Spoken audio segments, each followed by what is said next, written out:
ये तो आप जान ही चुके होंगे कि विकास का एनकाउंटर हो गया। विकास का नहीं, विकास दुबे कानपुर वाले का। विकास दुबे कानपुर वाला।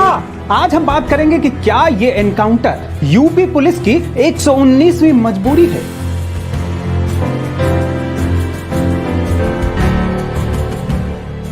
क्या इस मौत से 8 पुलिस वालों की शहादत का बदला पूरा हो गया,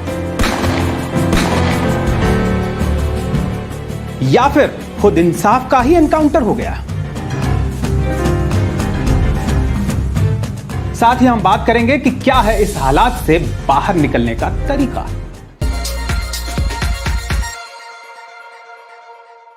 सबसे पहले एक बार पूरा वाकया। एक बेहद खतरनाक अपराधी को लिए हुए पुलिस की गाड़ी जा रही है। रास्ते में एक हादसा होता है। अपराधी पुलिस की गन छीन लेता है।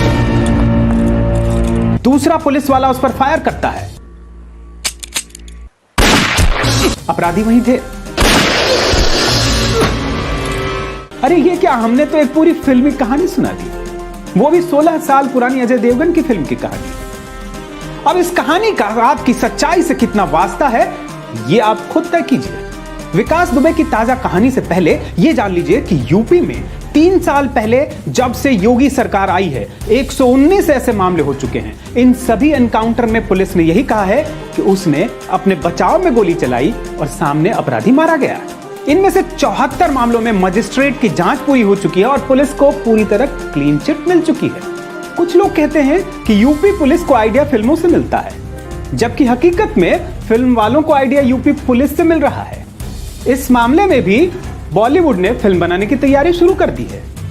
इस एनकाउंटर सिस्टम की शुरुआत 1960 के दशक में होती है, जब नक्सलियों को निशाना बनाया गया। 80 के दशक में पंजाब में इसे अपनाया गया। फिर उसके अगले दशक में मुंबई में गैंगस्टर्स का सफाया करने के लिए इसे इस्तेमाल में लाया गया। अब पिछले 3 साल से उत्तर प्रदेश में इस्तेमाल किया जा रहा है। पुलिस अपराधियों को पकड़ती है, सजा तय करती है और वहीं सजा अमल में भी ला देती है। शुक्रवार की सुबह विकास दुबे के साथ भी एक नाटकीय घटना हुई।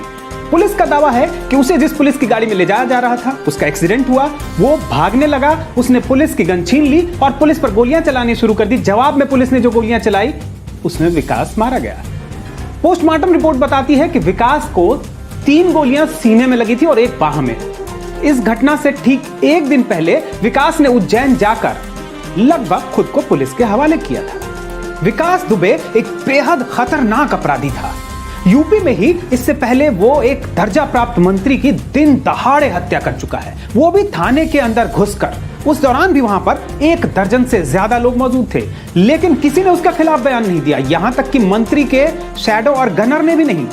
अब तक उसके खिलाफ हत्या सहित 60 मामले दर्ज थे।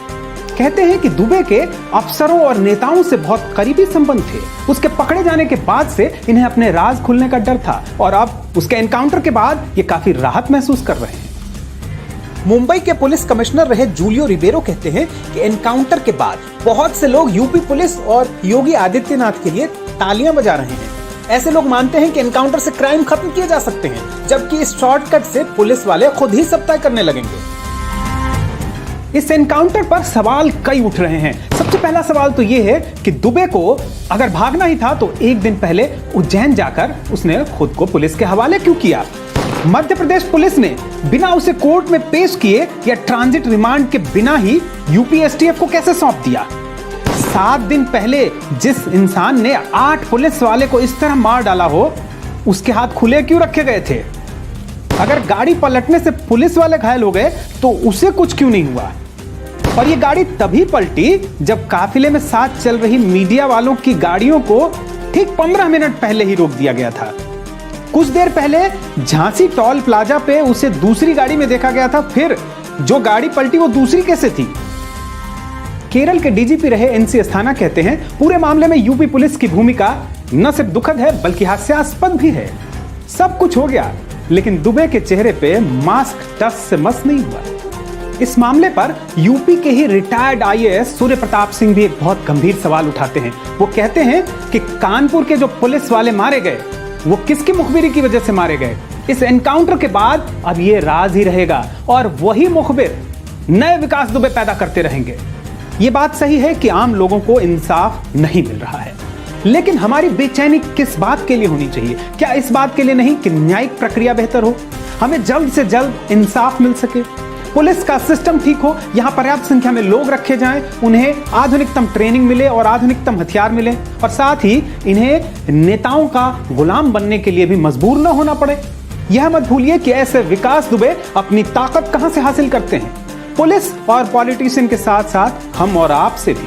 हम और आप अक्सर जाति और धर्म की वजह से इनके कारनामों से आंख मूंद लेते हैं। बात अगर सॉलिड लगे तो अपनों से साझा जरूर कीजिए। यह पूरा शो आपकी राय से चलता है, इसीलिए आपको जो भी लगता हो एनकाउंटर पर जरूर बताएं।